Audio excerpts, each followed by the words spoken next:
Hello दोस्तों, कैसे हो आप लोग? आई होप कि आप सब एकदम बढ़िया होंगे और तैयारी भी जो है आपकी अच्छी चल रही होगी। तो अभी तक देखो हम लोग जो है मॉक टेस्ट के क्वेश्चंस की प्रैक्टिस करते थे हर वीडियो में, ठीक है। जो आपके एग्ज़ाम के पॉइंट ऑफ व्यू से यूपी सीनेट है तो 2026 से ये जो क्वेश्चंस हैं ये यूपी सीनेट, ठीक है, 2026 के लिए बहुत ज़्यादा इंपॉर्टेंट है, ठीक है। क्या क्या क्वेश्चन है, बहुत ही ज़्यादा इंपॉर्टेंट है। तो ये लोग जो क्वेश्चंस आप लोग, ठीक है, काफ़ी ध्यान से देखना क्योंकि यहाँ से भी क्वेश्चन आने की पॉसिबिलिटी आपके एग्ज़ाम में है। तो प्लीज़ बी अटेंटिव, बहुत ध्यान से सुनना लेक्चर्स को। और बाकी इसका जो पीडीएफ है, ठीक है, पहले आप वीडियोस को ध्यान से देखना, क्वेश्चंस को मत लिखना। इसका जो पीडीएफ है उसको मैं अपने टेलीग्राम चैनल पे अपलोड कर दूंगा। अगर अभी तक आप लोग जो है चैनल को, मतलब टेलीग्राम चैनल को ज्वाइन नहीं किया तो उसको ज्वाइन कर लो। और हमारे यूट्यूब चैनल को जो सब्सक्राइब कर लो क्योंकि यहाँ पे आपको जो है वो यूपी सीनेट या फिर जो भी आप किसी भी स्टेट से हो, वहाँ अगर बीएससी नर्सिंग आप करना चाहते हो तो उससे रिलेटेड इन्फॉर्मेशंस और क्वेश्चंस की प्रैक्टिस और एग्ज़ाम से रिलेटेड आपको यहाँ पे जो है गाइडेंस प्रोवाइड की जाती है फॉर बीएससी नर्सिंग, ठीक है। तो आज देखो मैं आपसे थोड़ा, मतलब अभी वीडियो को शुरू करने से पहले थोड़ा आपसे बात करना चाहता हूँ क्योंकि बहुत सारे लोग बोल रहे थे कि भैया, मतलब क्या अभी से, मतलब उनका एग्ज़ाम जो है क्रैक हो सकता है या फिर नहीं हो सकता है। तो देखो अभी आपके एग्ज़ाम में लगभग जो है 3-4 महीने का जो है टाइम बचा हुआ है, ठीक है। लगभग मई के आसपास आपका जो है मई के फर्स्ट वीक में आपका लगभग जो है एग्ज़ाम होगा। तो अभी जो है वो अभी फ़ेब चल रहा है, तो मार्च अप्रैल मई लगभग 3 महीने का जो टाइम है, इसमें आपको जो है कंसिस्टेंट देखो होना पड़ेगा, ठीक है। आप भले, मैं नहीं बोल रहा हूँ कि आप मतलब रोज़ जो है 8-8 घंटा 10-10 घंटा पढ़ाई करो, लेकिन हाँ, आप रोज़ अगर ये मान के चलो अगर आप 3 से 4 घंटा पढ़ रहे हो ना तो सफिशिएंट है। बट आपको क्या करना है, ये चीज़ डेली करना है। ये नहीं कि आज आप एक दिन आज पढ़े हो, फिर आप 2 दिन रेस्ट करो, फिर तीसरे दिन चौथे दिन पढ़ाई करो, तो ऐसे नहीं होना। आपको क्या कंसिस्टेंट होना पड़ेगा, ठीक है। आपको कंसिस्टेंट मतलब आपको लगातार पढ़ना पड़ेगा, ये नहीं कि मतलब, ठीक है, मैं आपको बताना, आपको क्या लगातार, ठीक है, आपको पढ़ना पड़ेगा। समझ में आई ना बात आपको? बाकी आप कम ही पढ़ो, लेकिन जो है आप प्रोडक्टिव चीज़ पढ़ो। और खासकर देखो यूपी सेट का जो एग्ज़ाम होता है ना, अगर आपको मैं सही चीज़ बताऊं तो ये चीज़ आपको बहुत कम लोग बताएंगे। क्योंकि देखो अगर आप मतलब इसका लगभग जो पोर्शन होता है ना इसका सिलेबस का, वो आपके क्वेश्चन प्रैक्टिस से ही कवर हो जाता है। तो इसलिए मैं आप लोगों से बार बार बोल रहा हूँ कि आप लोग क्वेश्चन की ज़्यादा से ज़्यादा प्रैक्टिस करो, ठीक है। आप, मैं नहीं बोल रहा हूँ कि आप सिर्फ मेरे मेरे चैनल से करो, ठीक है, आप मेरे भी चैनल से करो। बाकी आपको अगर कहीं और भी क्वेश्चंस की प्रैक्टिस कोई करा रहा है तो आप वहाँ से क्वेश्चंस की प्रैक्टिस करो और मॉक टेस्ट दो, ठीक है। जितना आप मॉक टेस्ट दोगे तभी आप अपने आप को जो है वो इवेलुएट कर पाओगे कि आपकी प्रिपरेशन जो है कितनी अभी हुई है कितनी नहीं। बाकी मॉक टेस्ट की बात मैं भी आगे करूँगा, ठीक है। तो चलो जो वीडियो शुरू करते हैं। Welcome to Florence academy excellence for nursing. I am Shivam Upadhyay. Currently I am doing BSc nursing fourth year from King George medical university Lucknow, ठीक है। मैं भी केजीएमसी लखनऊ से जो है मेरा वो बीएससी नर्सिंग चल रहा है, फोर्थ, फिलहाल मैं अभी फाइनल ईयर में हूँ, ठीक है। तो आज हम लोग किसका बायोलॉजी का मॉक टेस्ट देने वाले हैं। तो आज का हमारा देखो जो पहला क्वेश्चन है, पहला क्या क्वेश्चन है कि पेंसिलिन इज एक्सट्रैक्टेड फ्रॉम। जो पेंसिलिन होता है, पेंसिलिन को कहाँ से जो एक्सट्रैक्ट किया जाता है, ठीक है। तो ऑप्शंस में आपके east, algae, fungus and lichens. तो देखो जो पेंसिलिन होता है, पेंसिलिन क्या है, एक एंटीबायोटिक है। सबसे पहले तो जान लो पेंसिलिन क्या है, यह एक एंटीबायोटिक है, ठीक है, जिसको मेडिसिन मेडिसिन के रूप में जो है वो क्लिनिकल्स में यूज किया जाता है, हॉस्पिटल्स में यूज किया जाता है।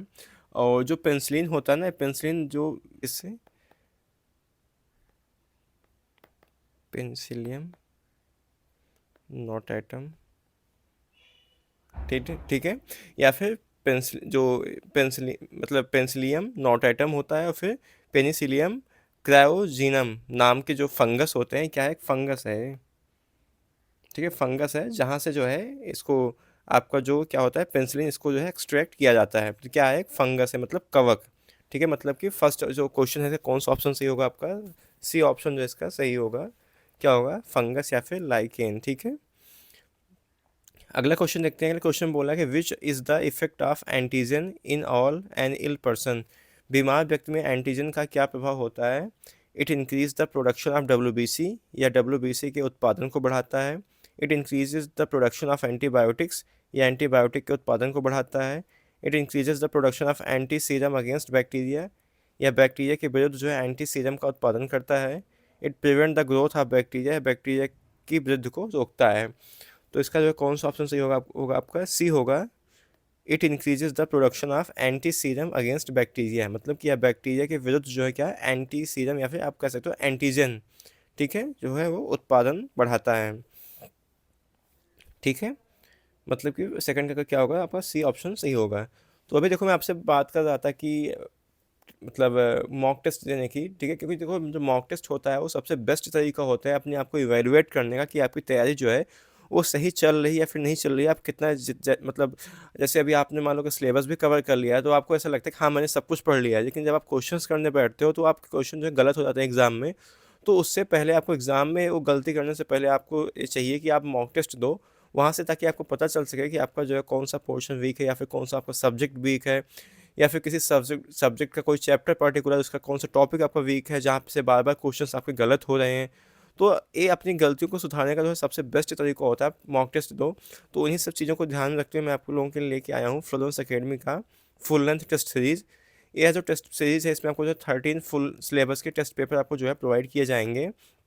ठीक है, और जो क्वेश्चंस होंगे बाइलिंगुअल होंगे, मतलब कि हिंदी और इंग्लिश जो है दोनों मीडियम्स में होंगे। लास्ट ईयर लगभग 40 से 45 क्वेश्चन डायरेक्टली हमारे टेस्ट पेपर से ही आए थे, और लगभग जो और क्वेश्चन थे वो सेम हमारे टेस्ट पेपर के ही जो कॉन्सेप्ट है क्वेश्चंस के उसी पे बेस्ड थे। आपको इस टेस्ट पेपर को देने के बाद रियल एग्जाम लेवल का जो है प्रैक्टिस का एक्सपीरियंस होने वाला है। डिटेल्ड सोल्यूशन भी आपको एवरी टेस्ट प्रोवाइड किया जाएगा। फुल सिलेबस जो है टेस्ट सीरीज होगी। और अगर इस टेस्ट सीरीज़ की आपको मतलब खास बात बताऊँ तो इसमें आपको जो है वो फ्री ऑफ कॉस्ट जो है फार्मूला शीट प्रोवाइड की जाएगी फिजिक्स और केमिस्ट्री की। ठीक है, तो आपको मतलब एक तो आपकी जो टेंशन रहती है कि फिजिक्स के कहाँ से न्यूमेरिकल आते हैं, कहाँ से केमिस्ट्री के कहाँ से आते हैं, तो अगर आप ये जो फार्मूला शीट में प्रोवाइड करूँगा अगर आप इसको पढ़ लोगे एक बार ना तो यहाँ यहीं से क्वेश्चन आपके जो फंस जाएंगे। बाकी इससे भी बाहर के एक्स्ट्रा कुछ आपसे नहीं पूछा जाएगा। और यह जो टेस्ट पेपर है आपको बहुत ही अफोर्डेबल प्राइस भी मैं इसको आपको अवेलेबल करा रहा हूँ। सिर्फ और सिर्फ जो है 99 रुपीज़ में आपको ये सारी चीज़ें मिल रही है जितना मैंने अभी आपको बताया। और अगर आप इसे ज्वाइन करना चाहते हो तो नीचे दिए गए व्हाट्सएप नंबर 8115529251 पे आप जो है व्हाट्सएप करो। ठीक है, आप कॉल मत करना, व्हाट्सएप करना, वहाँ से आपको जो है सारी इन्फॉर्मेशन जो है प्रोवाइड कर दी जाएगी। ठीक है, तो चलो आगे बढ़ते हैं क्वेश्चन में। तो अगला क्वेश्चन है कि typhoid fever is caused bye, जो टाइफाइड फीवर मतलब सॉरी टाइफाइड जो बुखार होता है ये किसके कारण होता है, वायरस, बैक्टीरिया, फंगस या फिर एलर्जी। तो देखो जो टाइफाइड जो मतलब फीवर होता है यह किसके थ्रू होता है, बैक्टीरिया के थ्रू होता है। और टाइफाइड जो का मतलब कॉजेटिव एजेंट क्या होता है, सैल्मोनेला टाइफी। कॉजेटिव एजेंट क्या होता है, सैल्मोनेला, ठीक है, टाइफी। ठीक है, और वायरस क्या है, वायरस क्या इससे लगभग जो फ्लू होता है, मिजल्स होता है, फंगस से रिंगवर्म जैसे कुछ होता है, एलर्जी एलर्जी से एलर्जी जो होती है लगभग इम्यून रिएक्शन से डिजीज़ नहीं है। ठीक है, तो क्या होगा इसका बी ऑप्शन जो है तीसरे का सही होगा। अगला है night blindness result from the deficiency of, जो रतौंधी होता है, रतौंधी जो है किसकी कमी से होता है, glucose, vitamin E, vitamin B2 या फिर विटामिन ए। तो देखो जो विटामिन ए होता है ये रेटिना के रॉड सेल्स के लिए ज़रूरी होता है, जो विटामिन ए होता है ये रेटिना के रॉड सेल्स के लिए, ठीक है, ज़रूरी होता है। ठीक है, इसकी कमी से क्या होता है, रतौंधी या फिर से नाइट ब्लाइंडनेस बोलते हैं। ठीक है, अगला क्वेश्चन है कि which disorder is associated with the teeth disorder, निम्न में से कौन सा जो है दांतों के विकार से संबंधित है, क्लोरीन, फ्लोरीन, ब्रोमीन, आयोडीन। तो क्या होगा इसका सही ऑप्शन आपका फ्लोरीन। अगला क्वेश्चन है कि insect responsible for transmitting disease are called, रोग फैलाने वाले कीट कहलाते हैं वेक्टर, ट्रांसमीटर, ड्रोन्स, कंडक्टर। तो सिक्स का क्या होगा यहाँ पे आपका फर्स्ट ऑप्शन सही होगा वेक्टर। जो ऑर्गेनिज्म डिजीज को एक से दूसरे तक जो है पहुंचाते हैं उसे क्या कहते हैं, वेक्टर। एग्जाम्पल अगर आपको बताओ तो जैसे मॉस्कीटो, ठीक है, ये क्या करता है, मलेरिया कॉज करता है। ठीक है, मलेरिया। अगला क्वेश्चन है कि scurvy is caused due to deficiency of vitamin, scurvy जो है किस रोग की कमी से होता है, तो vitamin A, K, C, B12। तो किससे होता है, विटामिन सी। ठीक है, विटामिन सी जो है वो कोलेजन सिंथेसिस के लिए क्या होता है, ज़रूरी होता है ना। तो डिफिशियंसी से क्या होगा, ब्लीडिंग ऑफ गम्स होगा, उससे क्या होगा, इम्यूनिटी वीक होगी और स्कर्वी हो जाएगा। ठीक है, अगला है iodoform is used as an, iodoform का उपयोग जो है किस रूप में किया जाता है, antipyretic, analgesic, antiseptic and anaesthetic. तो क्या होगा इसका सही ऑप्शन आपका सी होगा, एंटीसेप्टिक। ठीक है, आयोडोफॉर्म वुंड को डिसइंफेक्टेड करने के लिए जो यूज किया जाता है। ठीक है, एंटीपायरेटिक किसके लिए होता है, फीवर के लिए होता है। एनाल्जेसिक जो होता है पेन को कम करने के लिए होता है, डिक्रीज करने के लिए होता है। और एनेस्थेटिक होता है सेंसेशन ब्लॉक करने के लिए, सेंसेशन को जो है ब्लॉक करने के लिए होता है ये। अगला क्वेश्चन है कि the vector of sleeping sickness is, निद्रा रोग का जो है वाहक है sand fly, house fly, fruit fly and क्या है, टसे टसे फ्लाई। तो क्या होगा इसका सही ऑप्शन आपका होगा, इसका डी होगा, टसे टसे मक्खी जो होती है ना, स्लीपिंग सिकनेस जो है ट्रिपैनोसोमा कॉज करती है। ठीक है, इसको स्लीपिंग सिकनेस को क्या बोलते हैं, ट्रिपैनोसोमा, ट्रिपैनो, या फिर आप कह सकते हो ट्रिपैनो, ट्रिपैनोसोमियासिस।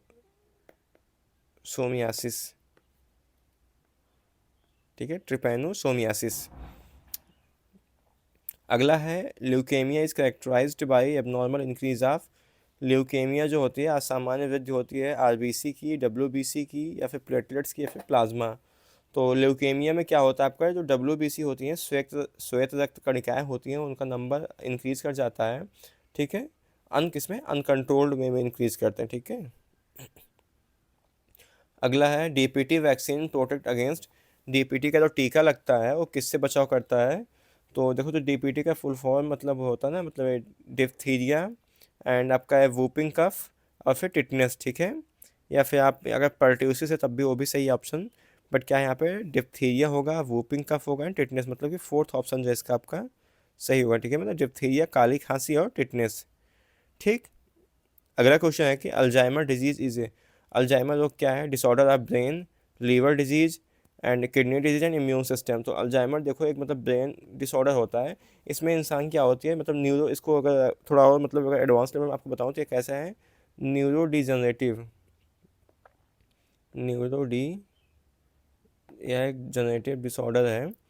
ठीक है, लगभग जो ओल्ड एज के पीपल होते हैं उनमें ये बीमारी होती है, और इसमें मतलब उनकी मेमोरी लॉस होती है, और जो जो भी मतलब चीज़ या कुछ काम करते हैं ना उसको भूलते रहते हैं। आपने देखा होगा कि जो आपके आसपास या फिर आपके अगर मतलब ग्रैंड पेरेंट्स हैं, आपके दादा दादी हैं, तो आपने देखा होगा कि अगर उनकी एज जो है लगभग वो मान लो 70 साल 80 साल हो गई, 85 से हो गई है, तो वो क्या करते हैं, चीज़ों को जल्दी जल्दी भूल जाते हैं। ठीक है, तो वो क्या है, अगर बहुत ज़्यादा हो रही है तो फिर वो अल्जाइमर डिजीज़ है, या फिर अगर शुरुआत थोड़ा बहुत है तो उसका इनिशियल फेज होता है, इनिशियल। ठीक है, वो होती है फेज किसकी, अल्जाइमर डिजीज़ की। ठीक है, अगला क्वेश्चन है कि Minamata disease is caused by, Minamata जो है रोग किससे होता है।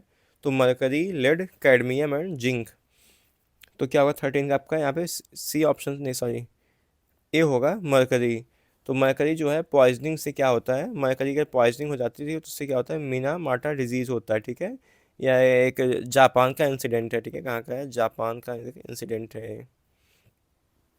अगला है pernicious anaemia is caused bye deficiency of, घातक जो है रक्ताल्पता किसकी कमी से होता है, विटामिन बी 5, 12, 6 एंड सी। तो जो आपका परनीशियस एनीमिया होता है किसकी कमी से होता है, विटामिन बी 12 से। ठीक है, इससे क्या होता है, परनीशियस एनीमिया हो जाता है। अगला है heart attack occurs due to, हृदयाघात किस कारण होता है, bacterial attack on heart, stopping of off heart beat, lack of blood supply to heart and unknown reason. तो क्या होगा इसका सी ऑप्शन से होगा, lack of blood supply to heart. ठीक है, जो कोरोनरी आर्टरीज होती हैं, कोरोनरी आर्टरीज ब्लॉक हो जाती हैं, उससे क्या होता है, मायोकार्डियल इन्फेक्शन होता है। मायोकार्डियल इन्फेक्शन को क्या बोलते हैं, हार्ट अटैक, मायोकार्डियल इन्फेक्शन। और उसमें क्या होती है, जो कोरोनरी आर्टरी होती है, कोरोनरी आर्टरी जो होती है, का कोरोनरी आर्टरी क्या काम होता है, हार्ट की मसल्स को, ठीक है, हार्ट है या हार्ट की मसल्स को जो है वो ब्लड सप्लाई करता है।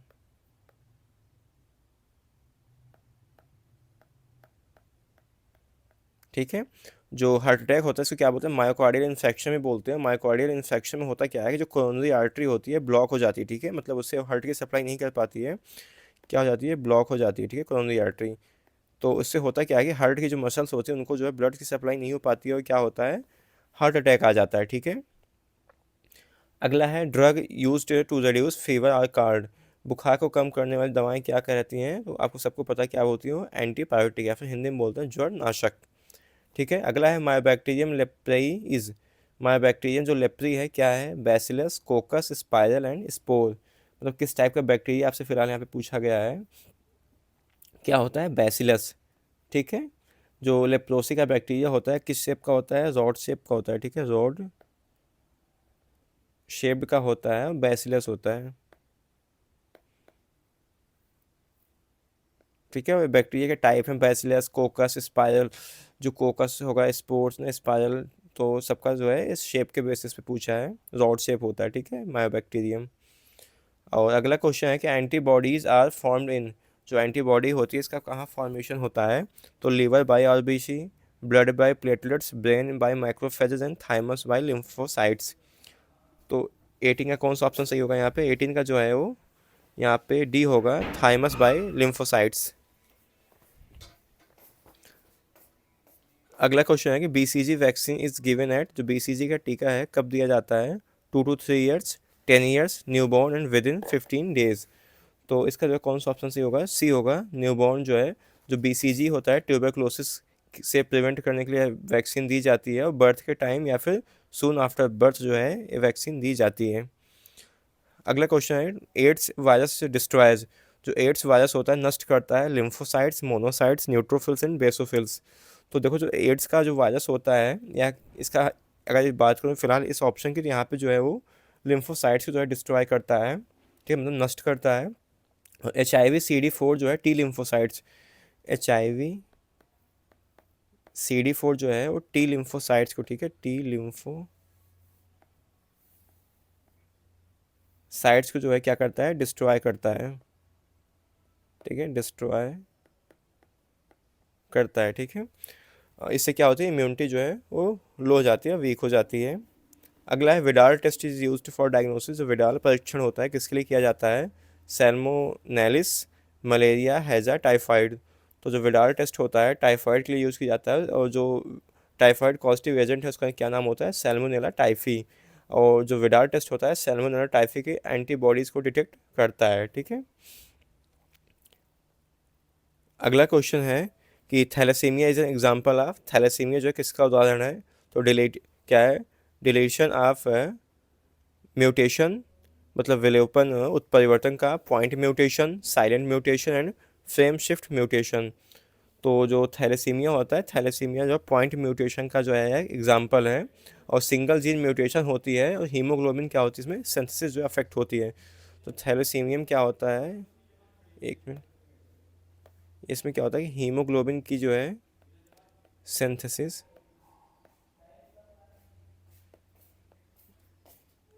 अफेक्ट होती है, ठीक है। तो मतलब 22 का क्या होगा आपका यहाँ पे सेकंड ऑप्शन होगा, मतलब पॉइंट म्यूटेशन का एग्जांपल है थैलेसीमिया। बाकी अगला क्वेश्चन है कि HIV changes shape due to enzyme. HIV किस एंजाइम के कारण जो है आकार बदलता है, तो ऑप्शंस में है reverse transcriptase and enterokinase, nucleotidase and nucleotidase. तो 23 का क्या होगा सही ऑप्शन यहाँ का, इसका फर्स्ट ऑप्शन सही होगा, रिवर्स ट्रांसक्रिप्टेज, ठीक है। अगला क्वेश्चन है HIV changes shape due to, ये तो सेम क्वेश्चन है, हाँ सेम ही क्वेश्चन है, ठीक है। अगला क्वेश्चन है कि मायो क्या है, molybdenum deficiency affect activity of. अगर मोलिब्डेनम की हमारे बॉडी में जो कमी हो जाए तो उससे क्या प्रभावित होता है, आपका ऑप्शंस में है क्लोरेट रिड्यू क्या है, chlorate reductase, nitrogenous and nitrate reductase या फिर सभी, ठीक है। तो इसका क्या होगा आपका यहाँ पे ऑल ऑफ दीज होगा, मतलब सभी। कैसे क्या, अगर मोलिब्डेनम की कमी होती है, ठीक है, सॉरी ये मोलिब्डेनम जो है आपका मतलब ये आई थिंक बॉटनी का यहाँ पे क्वेश्चन है ना। तो उससे क्या होता है, मोलिब्डेनम एंजाइम का एक कोफैक्टर होता है। मोलिब्डेनम क्या है, या मोलिब्डेनम क्या है, एंजाइम का एक कोफैक्टर है, एज अ कोफैक्टर वर्क करता है। और इससे क्या होता है, आपका नाइट्रेट रिडक्टेज होता है, नाइट्रोजनियस भी होता है, क्लोरेट रिडक्टेज, ठीक है। तो मतलब क्या 24 का कौन सा ऑप्शन होगा, फर्स्ट होगा ऑल ऑफ दीज, ठीक है। तो आज हमने जो है कुछ इंपॉर्टेंट क्वेश्चंस की प्रैक्टिस की जो आपके एग्जाम के पॉइंट ऑफ व्यू से काफ़ी ज़्यादा इंपॉर्टेंट थे, ठीक है। बाकी इसका पीडीएफ है उसको मैं अपने टेलीग्राम चैनल पे अपलोड कर दूंगा। अगर आप लोग कभी तक ज्वाइन नहीं किया तो उसका जो लिंक है उसको मैं अपने कम्युनिटी सेक्शन में वहाँ पे जो है कम्युनिटी के डिस्क्रिप्शन बॉक्स में डाल दूंगा, आप वहाँ से जाकर, ठीक है, ज्वाइन कर लेना लिंक उसका। बाकी आप यहाँ से देख सकते हो कि अगर आप टेलीग्राम पे जाना, वहाँ पे सर्च करना माई फ्लोरेंस अकेडमी, वहाँ पे जो चैनल आपको मिल जाएगा तो उसको ज्वाइन कर लेना। आप हमें इंस्टा पे फॉलो कर सकते हो। हमारा व्हाट्सएप नंबर है, ठीक है, 8115529251, ठीक है। आप यहाँ से भी जो है आपके जो कोई डाउट हो टेस्ट से रिलेटेड आप उनसे पूछ सकते हो। और अगर अभी तक चैनल को जो सब्सक्राइब नहीं किया तो चैनल को सब्सक्राइब कर दो, ठीक है। तो आई होप कि आज का जो वीडियो आपको पसंद आया होगा। तो अगर आपको वीडियो पसंद आया तो वीडियो को सपोर्ट में जो, ठीक है, वीडियो को लाइक कर देना। और ठीक है, तो thank you so much watching for this video.